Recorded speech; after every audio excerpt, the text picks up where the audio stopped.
Hello বন্ধুরা, আজকে হলো সোমবার 3 তারিখ আর আজকে হলো সরস্বতী মায়ের পুজো। তো তোমাদের সকলকে জানাই সরস্বতী পুজোর অনেক অনেক শুভেচ্ছা।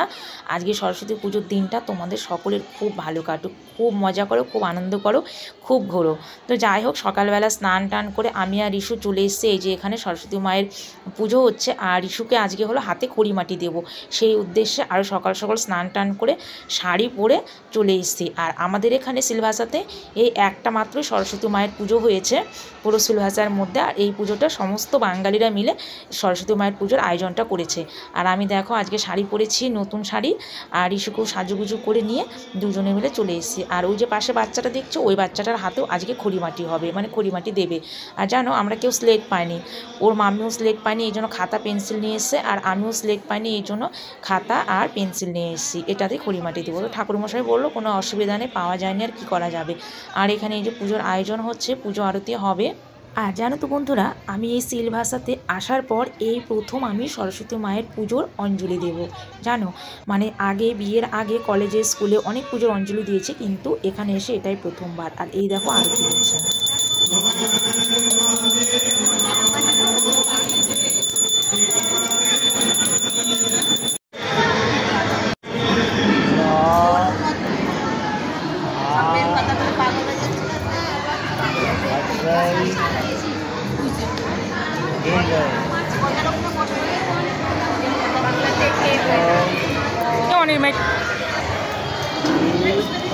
রিশু তাকাও, ওইদিকে তাকাও, ওই যে ওখানে দেখো, ওইখানে দেখো, দেখো।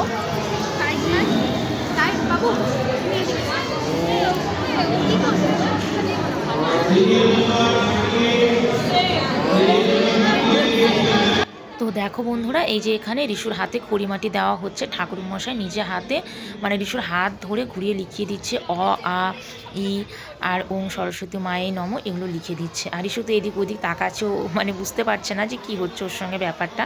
তো যাই হোক, আমি ওর মুখটা ঘুরিয়ে বলছি, বাবা এইদিকে দেখো, একটুখানি লিখে নাও তুমি।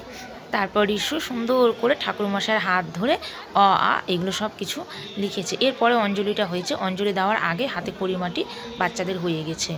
তারপরে এই যে ঠাকুরের পায়ে, এই যে সরস্বতী মায়ের পায়ে এই যে খাতা পেন্সিলটা ছুঁয়ে তারপরে আমার হাতে দিয়েছিল। এরপরে অঞ্জলি হয়েছে।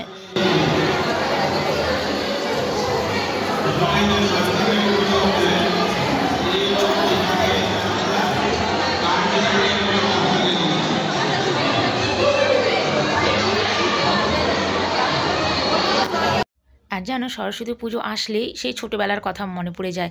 সে মায়ের শাড়ি পরে স্কুলে পুজো, মানে স্কুলে পুজো হতো, সেখানে অঞ্জলি দিতে যেতাম, সেই কথাগুলো মনে পড়ে যেত। তো যাই হোক, আমার মেয়েকে রিশুকে আমি শাড়ি পরাইনি, সামনের বছর পরাবো। আমি ভেবেছিলাম যে অনলাইন থেকে শাড়ি অর্ডার করব, কিন্তু যাই হোক সময়ের জন্য আর হয়নি। সামনের বছর রিশুকে শাড়ি পরাবো। সকলে ভালো থাকলে। আর এখানে দেখো আমি প্রণাম করছি।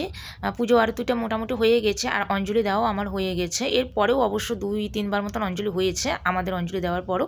আর রিশুকে প্রণাম করাচ্ছে আর বলছি, রিশু ঠাকুরকে বলো তুমি যেন খুব ভালোভাবে মন দিয়ে লেখাপড়া করো, অনেক বড় হও, এরকম করে রিশুকে আমি বলাচ্ছিলাম। তো রিশু বলছিল। আর রিশু দিদির জন্য অনেকটা আশীর্বাদ চেয়ে নিয়েছে ঠাকুরের কাছে, যে দুটা মেয়ে যেন খুব ভালোভাবে মন দিয়ে লেখাপড়া করে। তারপরে এখানে আমরা সবাই বসে আছি, আর একটু দেখলাম রিশু দুষ্টুমি করছে। এখানে বসে আছি কারণ সরস্বতী পুজো মানেই খিচুড়ি খাওয়া। তো এখানে বসে আছি। এরপরে আমরা সকলে মিলে খুব মজা করে খিচুড়ি প্রসাদ খেয়েছি। তারপর বাড়ি চলে এসেছিলাম। তো খিচুড়ি প্রসাদ খাওয়ার ভিডিওটা না আর নেওয়া হয়নি। তো যাই হোক, ভিডিওটা এত পর্যন্তই।